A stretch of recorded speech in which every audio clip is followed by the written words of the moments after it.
ദൈവത്തിന് സ്തുതി. ദേവനസഹായുടെ നാമത്തിൽ 1925 വന്നി ഇലവിനാവണിൽ കറിയാമൽപ്പാനച്ചന്റെ നേതൃത്വത്തിൽ ഈ പ്രദേശത്തെ 28 കുടുംബങ്ങൾ ചേർന്ന് സ്ഥാപിച്ച ഈ ദേവാലയം ഇത് 100-ാം വർഷം ആകുകയാണല്ലോ. ചരിത്രപ്രധാനമായ ഈ ദേവാലയത്തിൽ 1932 പരിശുദ്ധ ഏലിയാസറിയൻ പാത്രികീസ് ബാബായെ ഈ ദേവാലയത്തിലേക്ക് ക്ഷണിച്ചുകൊണ്ടുവരികയും ആകസ്മികമായി അദ്ദേഹം ഈ ദേവാലയത്തിൽ വെച്ച് കാലം ചെയ്യുകയും അദ്ദേഹത്തിന്റെ കബറടക്ക ശുശ്രൂഷ ഈ ദേവാലയത്തിൽ വെച്ച് നടത്തുകയും ഈ സ്ഥലത്ത് തന്നെ അദ്ദേഹം അന്ത്യവിശ്രമം കൊള്ളുകയും ചെയ്യുന്നു. ഈ ദേവാലയത്തിന്റെ സ്ഥാപകനായ കറിയ മൽപ്പാനച്ചൻ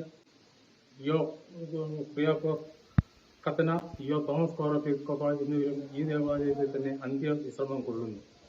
ലോകപ്രശസ്തമായ ഈ ദേവാലയം അതിന്റെ ശതാബ്ദി ആഘോഷിക്കുന്ന ഈ സമയത്തെ എല്ലാ മംഗളങ്ങളും നേരുന്നു. കഴിഞ്ഞ 3 വർഷക്കാലം ഈ ദേവാലയത്തിന്റെ ട്രസ്റ്റിയായി ഇരിക്കുവാൻ കിട്ടിയ അവസരത്തെ ഓർത്ത് ദൈവത്തെ സ്തുതിക്കുന്നു.